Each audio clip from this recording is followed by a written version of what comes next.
HBCU trip? Yeah, it's a whole thing. I mean, early mornings, a lot of history to take in. It's a lot. What are you even looking for out there?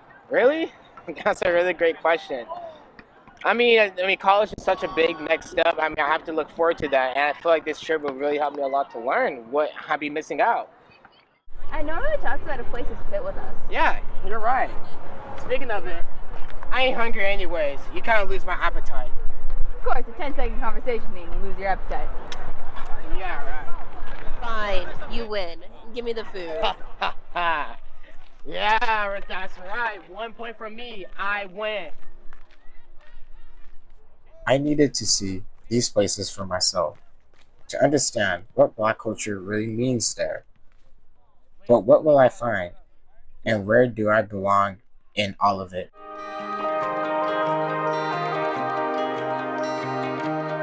And the first stop on the trip, the Natural Museum of African History and Culture, hit me with something I didn't expect: curiosity, not just about facts or exhibits, but about what I didn't know. Before this, I could only name a few Black leaders, like Martin Luther King Jr. That was it. But here, I started seeing names that history forgot to tell us about. People like Alexander Crummell and Henry Garnett. They weren't just activists, they were builders of thought, education, and legacy. I stood there thinking, maybe I don't have to follow in their footsteps exactly, but I could walk in the path they cleared, make space for others the way they did for me. That's the kind of legacy I want to be a part of. I couldn't shake the feeling. It was already felt like a roller coaster, not with drops and loops, but the one that pulls you into stories you never knew you were a part of. Just one stop in, and I was already feeling it all: wonder, heaviness, pride. It wasn't fun, like games or rides, but feeling history that deeply, who knew it could hit that hard and still feel like a good time? And after this, we were headed to the campus built from that same history, places where education became power and where students kept growing on the foundations those leaders have built.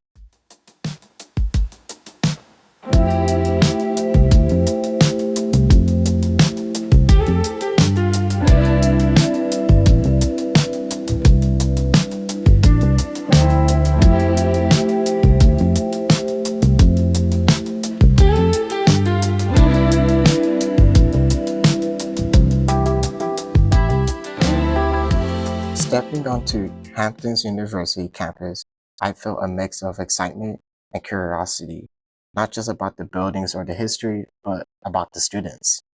What brought them here? What kept them keep going? Seeing our tour mentor helped calm my nerves.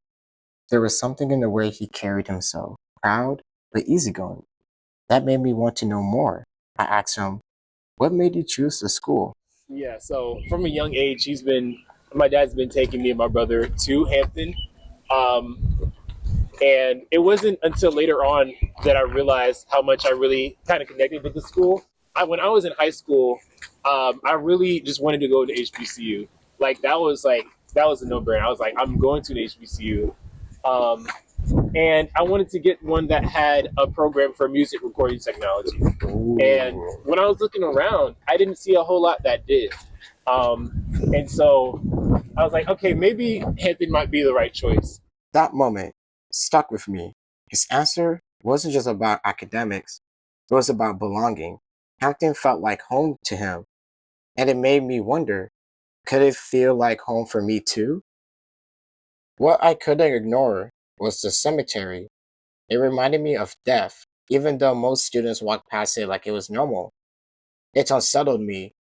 I understood its role in Black history, but could I carry that weight every day? What surprised me was how small the college was. I love that. It reminded me of Sato, my school. I have always felt comfortable in the tight knit communities. It's what made the college feel like home. I didn't expect history to feel alive, but Hampton wasn't just preserving the past, it was still shaping the students today. Barack Obama stayed when he was on campus for the graduation for 2000, the class of 2010. And fun fact about this building, this is actually where Rosa Parks worked after she came Oh. to Hampton University in the 1950s. She worked as a waitress That made me wonder, how will I feel and experience without the museum wait? Will I become oblivious? Perhaps lost? Either way, I start to see that HBCU colleges all have something in common, inspired or built from Black leaders for students to grow and learn.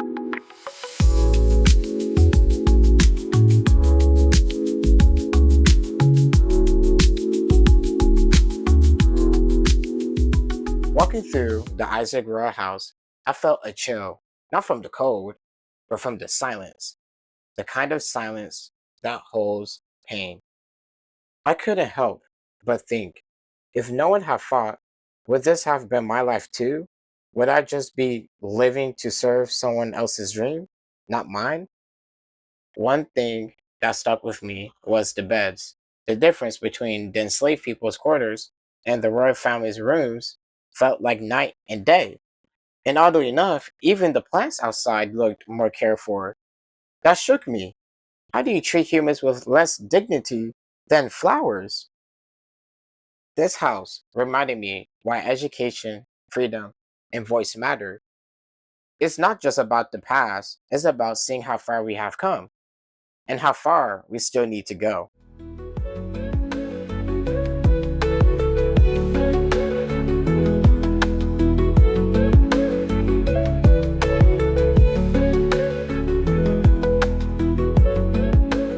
When I arrived at Virginia State University, something clicked. The campus felt creative, welcoming, and real. A vibe I recognized right away because it reminded me of Sato. The students weren't just friendly, they were open. It made me wonder, if I go here, will I have to change who I am to fit in? Or will I be accepted for being myself? Then I saw the race car and the engineering department. I couldn't stop staring. It was like the program was speaking my language. No words needed. I have always loved building things from the ground up and working with machines that stayed on the ground. Makes me feel safe and focused. And the best part is, VSU feels like a quiet celebration, like a party you don't need an invitation to. You just walk on in, and the people are glad you are there. That's the kind of place I want to be, not just to learn, but to grow into the person I'm meant to be.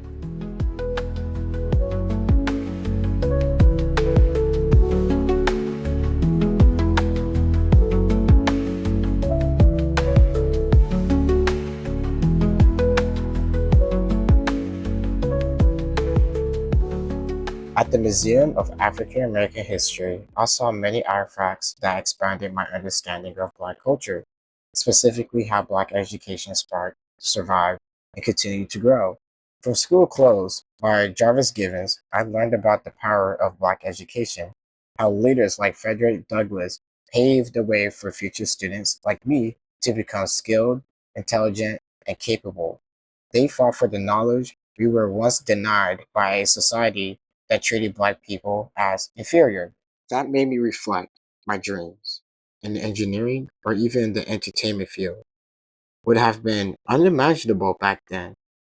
Now those doors are open, and I realize I should be proud, grateful. These chances were once blocked, and now they are mine. Inside the meeting house, where Frederick Douglass once gave a powerful speech, pushing for Black education and civil rights, I wonder, if he had not spoken, would that access even exist today? Just standing there on the same floors he once stood gave me chills, breathing the same air where hundreds once gathered.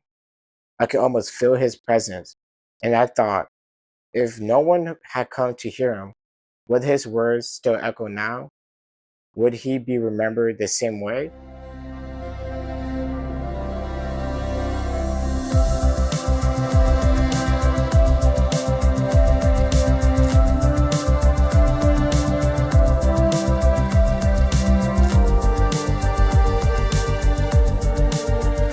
Howard reminded me a lot of VSU, and even Saddle, my high school, especially when it came to the community.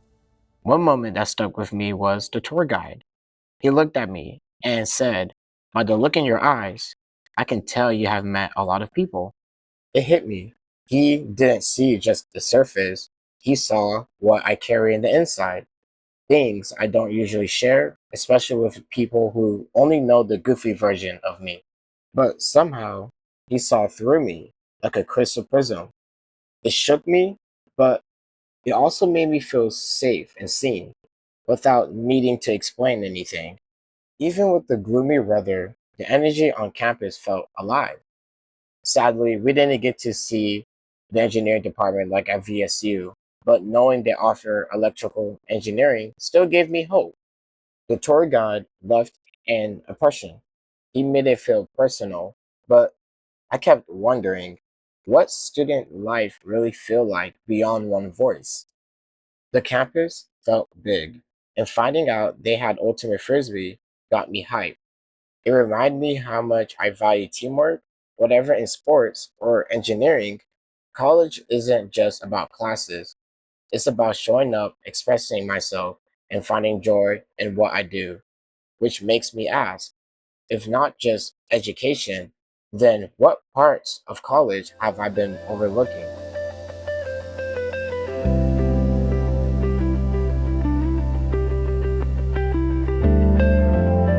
Walking through DC, the air felt heavier, like history was pressing against my skin. I saw monuments to soldiers who fought for peace, and I couldn't help but connect them to Black leaders who fought for education and opportunity. Both battles were about hope, and hope is what I want to bring too, especially for students with or without disabilities, to explore robotics, to create, and to be seen. I didn't notice it at first, but looking back, I realized Lincoln's presence mattered more than I thought. By freeing the slaves, he helped make space for Black leaders to rise, leaders who built the foundation for education, for change, and for students like me. That gave his statue more meaning. It wasn't just honoring him, it was remembering us who came next.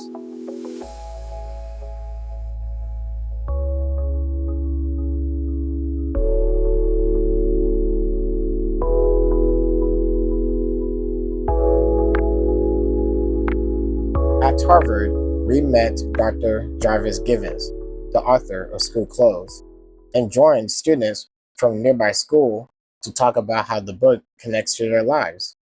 It opened my eyes. I hadn't realized how far the impact of Black scholars reach. This knowledge doesn't just sit in books, it moves people. That moment reminded me how I love robotics and filmmaking, not just to build things, but to tell stories.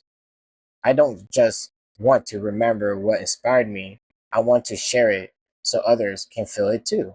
But walking through the campus, something felt off. It wasn't just the grayish grass, it was the coldness, the lack of color, and the quiet. The school didn't feel like it showed its true self. And the vibe, competitive, like everyone has something to prove. That's fine for some, but I value connection over pressure and memories over resumes. Harvard is impressive, but deep down, I knew it's not the place for me, and that's okay. Music always been a part of my life. At the museum, I saw it was not just about the Black leaders, it was also the artists who shaped Black culture.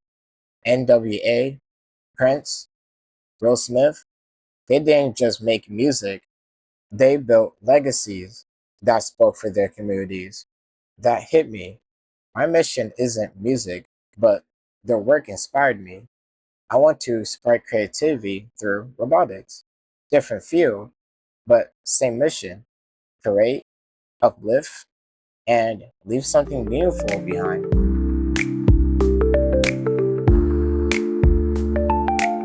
Walking around Bowie, I could tell the campus was small, something other students appreciate, but I didn't. I love being outdoors, soaking in nature, and the short walkways made it feel like I wouldn't get the same experience. It reminded me a bit of Sato, but It lacked something I cared deeply about: robotics. That made me feel disconnected. It raised a question: could I still enjoy a college that doesn't offer the major I want? Still, the community made an impression. The environment felt open and welcoming, something I didn't feel at Harvard. What stuck with me the most was watching how students treated each other. There was no pressure to be perfect, just people learning, supporting, and showing up for each other. That quiet rhythm of community, it felt real. It made me wonder, maybe it's not just about the school gives you, but what it keeps you. It made me wonder, maybe it's not just about what a school gives you, but what it helps you grow into. A strong major matters, but so does a strong community. Being around people who supports you and let you be yourself. That sticks longer than a class ever will.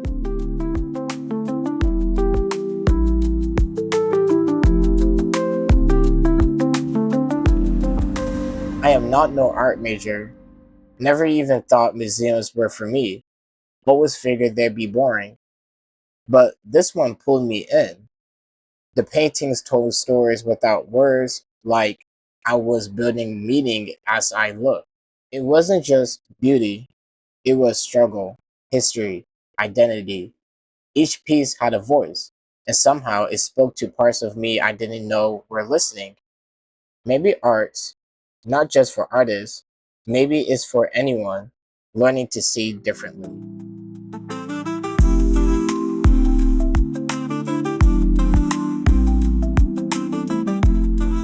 Tough was the last college on the trip, and something about the environment felt different: open, welcoming, kind of like VSU or Howard. From the views to the people, it felt like the runner up. But my mind kept drifting. What's the catch? I didn't hear much about what it's really like to be black here. No students shared those stories, no spaces showed it. It made me wonder, is black culture rooted here or just passing through? At VSU and Howard, I felt history in the walls, not just in what they said, but in how the campus moved, how students carried themselves, and how culture lived out loud. Here, I wasn't sure what was missing, but I felt it. The silence around Black identity wasn't loud, but it echoed. And it made me think, what did I overlook at other schools that made Black students feel seen in ways I didn't fully notice at the time? What makes a place truly speaks to you, not just as a student, but as a person? After this trip, I know things back home, school, friends, even life, will feel different. But I have learned something I can't unlearn: meet people I won't forget. And now, I'm someone who sees what others might have missed. Someone with new eyes.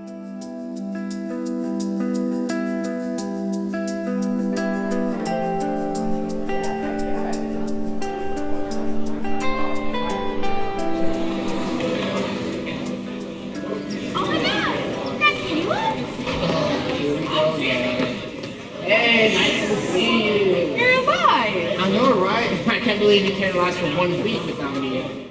You left without a trace. And yet you still found me. I can't believe. I'm like, are you watching me or something? Like always. Of course, why did I even ask? You're like my biggest fan. Like, biggest fan. I forgot to ask how your trip went. Well, it went out great. We went to like different colleges around the East Coast in the USA, including the historical places. I went to the VSU. I also went to Hampton, Howard. I'm thinking about going to VSU. That college has a lot and it has the things I love. Like the cars. That was the best part. Because of me. No, it's not because of you. Don't think everything is about you. We talked about this already. Have you gone to Howard? Yeah, I have. And it's really interesting too. It got it's really historical, don't get me wrong, but I kind of like it. You know, it feels like I'm a little included to it. It got the personality, the characteristics, the things I'm like looking for when it comes to colleges. So that was kind of felt like home, felt like the school I settled here. So I'm like into it. Oh, we should get to class. Oh, okay, let's get going. Tell me about the culture. That's got to be interesting. Heck yeah, it was emotional. The black leaders were so dedicated, so supportive, doing what's right for the next generations, They freedom, grow up so and fast. education. Wow. Calm down. Now that's I some got another leadership year I left want. anyways. Keep dreaming.